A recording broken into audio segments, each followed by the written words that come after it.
Is there a bee in your house right now? If not, maybe you should do something about that. Not a real bee, obviously. I mean, it's Zigbee, a wireless protocol that's been powering smart homes for over 20 years. Named after the waggle dance of a honeybee. And no, I'm not making out. Over 1 billion devices worldwide use Zigbee. It's in just about everything. Even a lot of industries use it. It's been around for over 20 years, but now some people are declaring that it's a dying technology that's about to be replaced. So is that actually true? Should you still even care about Zigbee? Should you still be buying Zigbee devices, or is it time to jump ship to something newer? Also, what the heck is Zigbee?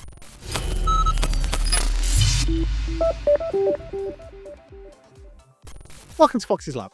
I'm Foxy, and in this series I explain complex smart home, IoT and home lab concepts in a way that makes sense.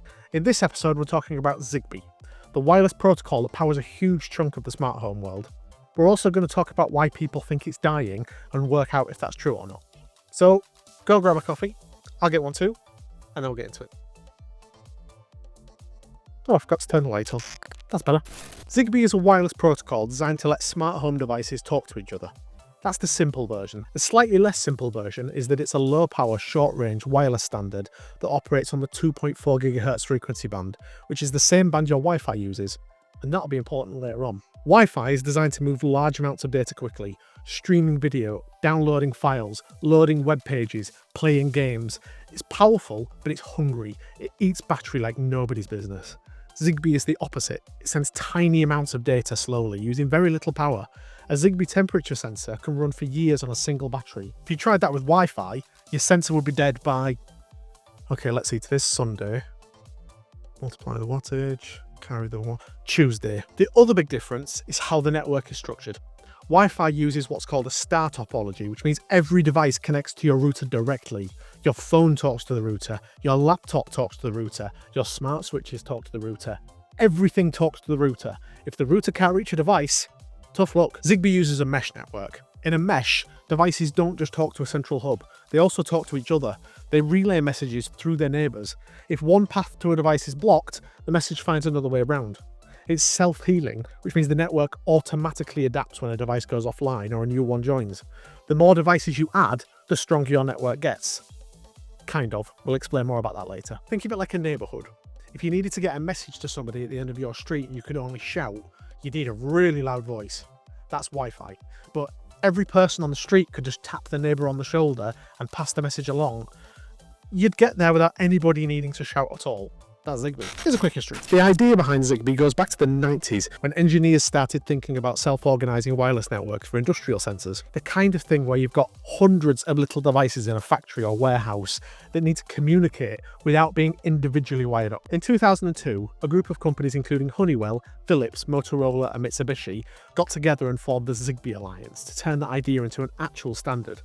The name does actually come from the waggle dance that honeybees do to communicate with each other. Bees zigzag around to pass information to the hive, and that's basically what Zigbee devices do in a mesh network. Well, they don't dance, but you get the idea. It's a silly name, but it actually makes sense once you know the story. The underlying radio spec was defined in 2003, and the first proper Zigbee specification was ratified in late 2004, and it all kicked off from there. Now, like with most new standards, the early days were a bit messy. There were different Zigbee profiles for different types of devices, and devices from one profile couldn't always talk to devices from another. I can't understand you. So you'd have a perfectly good Zigbee sensor that just refused to work with your perfectly good Zigbee light bulb because they were speaking slightly different dialects of the same language. Can't you bloody foreigners speak English? Frustrating doesn't even begin to cover it. Zigbee 3 fixed that though. It merged all of those separate profiles into one unified standard.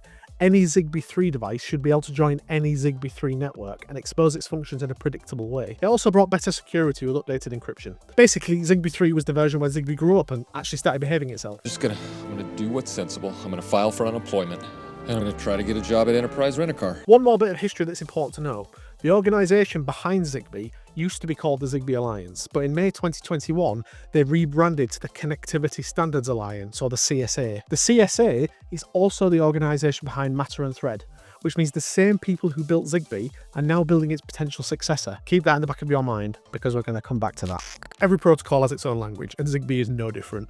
If you've ever looked at a Zigbee tutorial and felt like somebody was talking at you rather than to you, hopefully this bit will help. We touched on mesh networks already, but let me go a bit deeper. In a Zigbee mesh, devices form a web of connections. Messages hop from device to device to reach their destination, and if one device drops out, the network automatically reroutes around it. This is why Zigbee networks get more reliable as you add more devices, not less. Every mains-powered device you add is another node on the web, another possible route for messages to travel through. The brain of your Zigbee network is the coordinator. Every Zigbee network has exactly one of these. It's the device that creates the network in the first place, manages security, and then keeps track of all the other devices. In most smart home networks, this is either a USB dongle plugged into a server or a dedicated hub. The coordinator is always on and always listening. If it goes down, your network doesn't just lose a node, it loses its organizer. So keeping your coordinator healthy is important. Remember we talked about mains-powered devices earlier? These are the routers. They're the workhorse of the Zigbee mesh. A Zigbee router is any mains-powered device that stays on all the time and relays messages for other devices. Smart bulbs are routers. Smart plugs are routers. Anything that's plugged into the wall and running Zigbee is almost certainly acting as a router, which means every smart plug you add in a room doesn't just give you a smart plug, it also extends and strengthens your mesh. 2 for the price of 1. On the other side of the coin, you've got end devices. These are your battery-powered bits and bobs. Motion sensors, door and window sensors, temperature sensors, buttons, remotes. They spend most of their time asleep in order to save battery. And when they need to send a message, they wake up, send the message to the nearest router or the coordinator directly, and then go straight back to sleep. Because they're asleep most of the time, end devices do not relay messages for other devices. They can't, they're not awake to do it. This is why you can't build a reliable Zigbee mesh out with battery sensors alone. You need mains-powered routers in the mix. I learnt that the hard way, but we'll get to that later. Pairing is the process of adding new devices to your Zigbee network. You put the coordinator or your hub into pairing mode, and then you trigger pairing on the device itself, usually by holding a button or resetting it. The device and the coordinator do a little handshake, let's call it a dance, exchange security keys, and the new device joins the network. In theory, this is straightforward. What actually happens? In practice, every manufacturer seems to have their own ideas about how pairing should work. You'll find yourself holding buttons for different lengths of time, doing weird reset dances, and occasionally just staring at a device willing it to operate. Stop being weird. Finally, channels. Zigbee operates on the 2.4 GHz band, and within that band, there are 16 available channels, numbered 11 through to 26. Each channel is only 2 MHz wide, which is tiny. Your Zigbee network picks one of these channels, and all the devices on the network communicate on it. Now, Wi-Fi also uses 2.4 GHz band, and Wi-Fi channels are 20 MHz wide.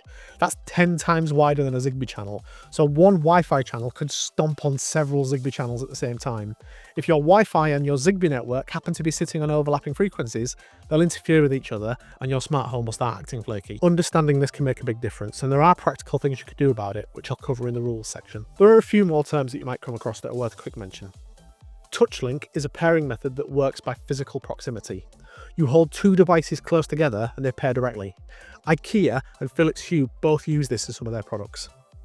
PAN ID is your personal area network identifier, which is basically your network's name tag so it doesn't get confused with your neighbour's Zigbee network, if they have one. And Zigbee supports something called bindings, where two devices can talk directly to each other without going through a coordinator. For example, a switch controlling a bulb with no middleman, but that's getting into the weeds for this video.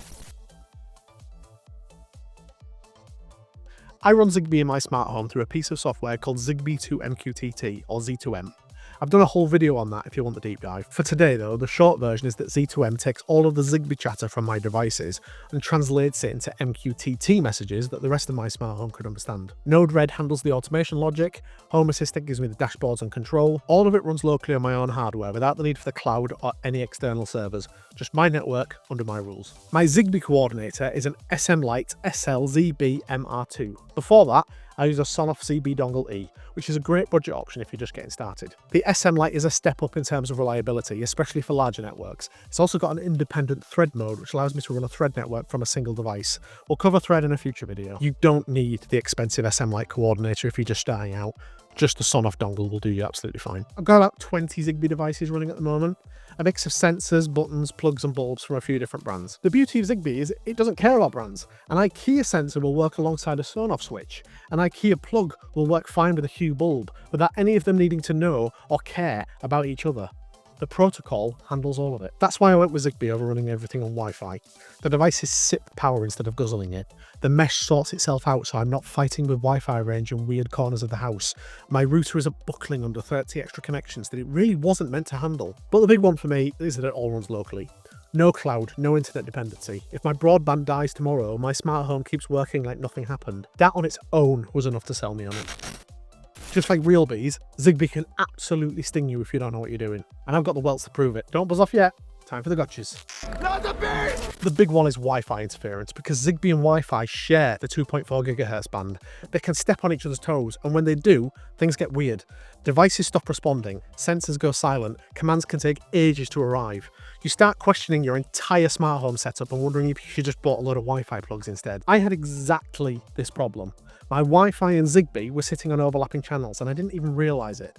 Devices would randomly drop off, messages would get lost. It was infuriating. I eventually fixed it by changing my Wi-Fi channel to one that doesn't overlap with my Zigbee network. I also lowered the transmit power on the access point nearest to my coordinator. Now, I'll be honest, I'm not entirely sure the power reduction specifically helped with the interference, but it was set way too high for a mesh network in that room anyway, so it was a sensible thing to do regardless. But both changes together sorted it out, and I haven't had the issue since. I could have changed the Zigbee channel instead, by the way. I just decided to go the Wi-Fi route. Whilst all battery devices are end devices, not every mains powered device is guaranteed to be a router. It is rare, but some manufacturers choose to make their mains devices end devices too. Most of the time you're fine, but it's worth checking the specs if you're buying something specifically to strengthen your mesh. Mesh health is something that caught me out when I was getting started. I bought a bunch of battery powered sensors, got excited, set everything up, and then wondered why the network was flaky and unreliable. Turns out all of those sensors were end devices, so they sleep. They don't relay messages. I basically had a bunch of devices that could only talk directly to the coordinator and nothing else. The mesh wasn't really a mesh at all. It was a sad little star with a bunch of sleepy sensors hanging off it. Turns out you should listen to the terminology section of a What the Heck video before diving in head first. Who knew? You're so lucky to have me. The fix was simple. Add mains powered devices. Smart plugs and smart bulbs act as routers. I switched out a few Wi-Fi plugs for Zigbee ones, and then the mesh formed properly. Messages started routing reliably and everything stopped being flaky. If your Zigbee network is unreliable, the first question to ask is, do I have enough routers? 9 times out of 10, that's probably the answer. Another thing that tripped me up was bulbs. Now, bulbs are routers, but shock of all shocks, only if they're powered. What are you, stupid? They don't have to be on and emitting light, but they do need to have power. So if you have one in a room that's physically off at the switch, that ain't doing anything. Plus, you have to be careful about having router devices which are not always on, as even though mesh networks can self-heal, they still have a topology map. And if they reach a device they expect to be able to route through and can't, it does slow things down. Pairing's another problem. Despite Zigbee being a standard, every manufacturer seems to interpret the pairing process a little bit differently. Some devices need you to hold a button for 3 seconds, some need 5, some need you to press a button 5 times rapidly, some need a paperclip built into a tiny reset hole, some need you to sacrifice a lamb under a full moon. I'm looking at you, Philip too. There's no universal just press the button experience, and the first time you spend 20 minutes trying to pair a sensor, you'll understand why this is in the gotcha section. Thankfully, Zigbee to MQTT was super helpful here. Their documentation has catalogues of pairing instructions for a massive range of devices. It can be handy even if you're not using Z2M. I'll pop a link in the description so you can check it out. A lot of battery devices die silently. This might sound obvious, but it's really easy to forget. A temperature sensor runs out of battery and just stops reporting. It doesn't send you a warning, doesn't flash a light, it just goes quiet. And if you're not monitoring battery levels in your smart home dashboard, you might not notice for weeks. This is especially fun for water leak sensors and security sensors, where the entire point is that they alert you when something goes wrong. If the battery's dead, they won't alert you about anything. So set up battery level monitoring if you're able to, and check it regularly. It's boring advice, but it's the kind that saves you bacon. Hello, shut down. USB 3 ports kick out interference in the 2.4 GHz band, and if your Zigbee coordinator is a USB dongle plugged directly into a machine with USB 3 ports, that noise can absolutely cripple your Zigbee network. The fix is a cheap USB 2 extension cable. Get the coordinator physically away from the machine by a meter or so and the problem just goes away completely. It sounds ridiculous, but it's a well-documented issue and it catches out a surprising number of people, including people who really should know better. Don't look at me like that. Enough about what goes wrong. Let's talk about what you can do to make sure that it doesn't. Spread your routers around your house. Every room that has Zigbee devices in it should ideally have at least one mains powered device acting as a router. Smart plugs are perfect for this because they're double as useful devices in their own right. The more routers you have, the stronger and more reliable your mesh becomes. Use bulbs by all means, but make sure they will reliably be on 100% of the time.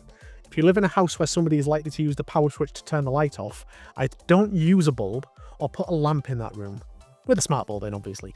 You could replace that switch with a smart switch, but combining a smart switch with a smart bulb comes with its own issues, so do a good bit of Googling or ask around on the Fox's Lab Discord if you're considering that route. Check your Wi-Fi and Zigbee channels and make sure they're not overlapping.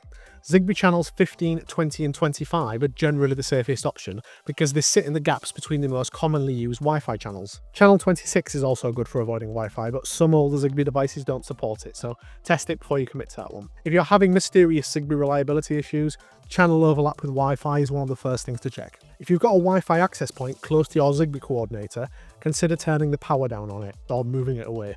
Your Zigbee devices are tiny low power radios. A Wi-Fi access point blasting at full power right next to them is trying to have a whispered conversation next to a loudspeaker. If you're running a mesh network, you probably don't need your access point to be at high power anyway. Rock and roll. Keep your coordinator away from USB 3 ports and other sources of interference. A USB 2 extension cable of a meter or so is all you need.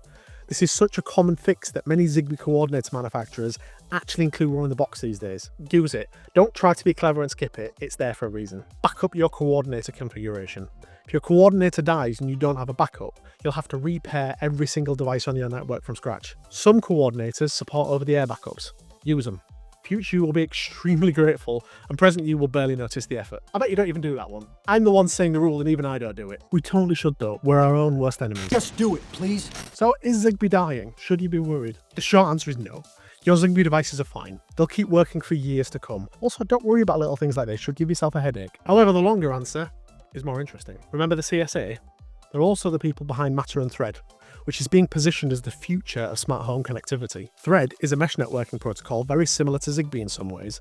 It actually runs on the same underlying radio standard, but Thread adds native IPv6 support, which means Thread devices can talk directly to your home network without needing a translation layer. That's a real upgrade. Matter is an application layer that sits on top of Thread and Wi-Fi and Ethernet.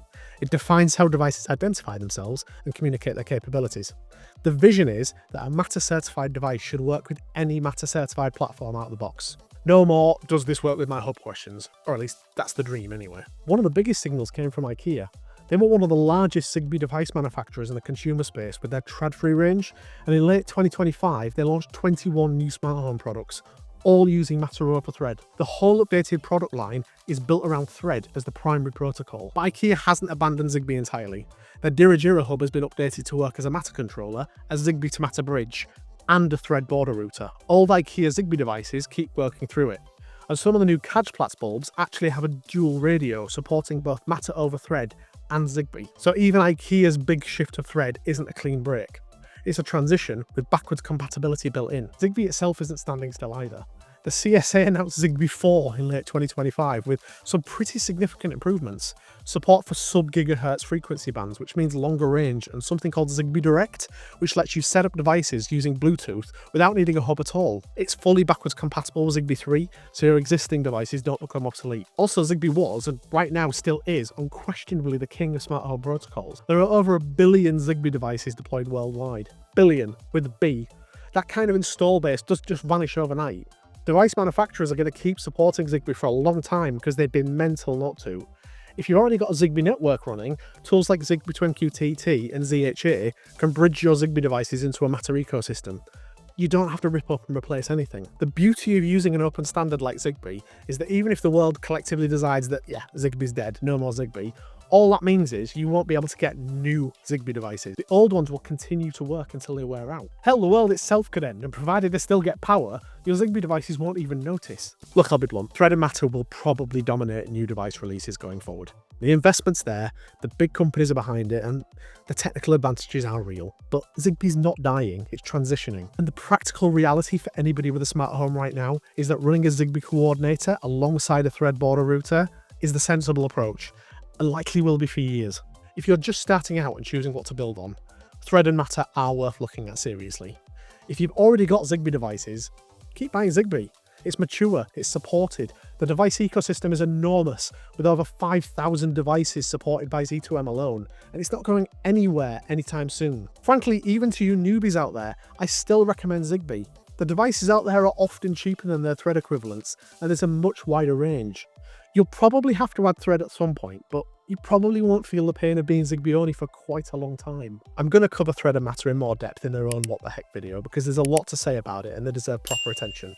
If that sounds interesting, make sure you subscribe so you don't miss out. So that's Zigbee, a wireless mesh protocol with a silly name and a 20-year track record.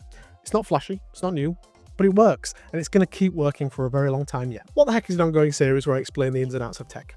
If you want to be notified when the next episode drops, hit the bell and YouTube will make sure you're kept in the loop. If you've got a Zigbee network running, I'd love to hear about your setup. How many devices do you have? What coordinator are you using? Have you got any horror stories? Drop it all in the comments. If you want to see how I use Zigbee with Zigbee 2MQTT, I'll put a link to that video right here. Now make like a bee and get out of here.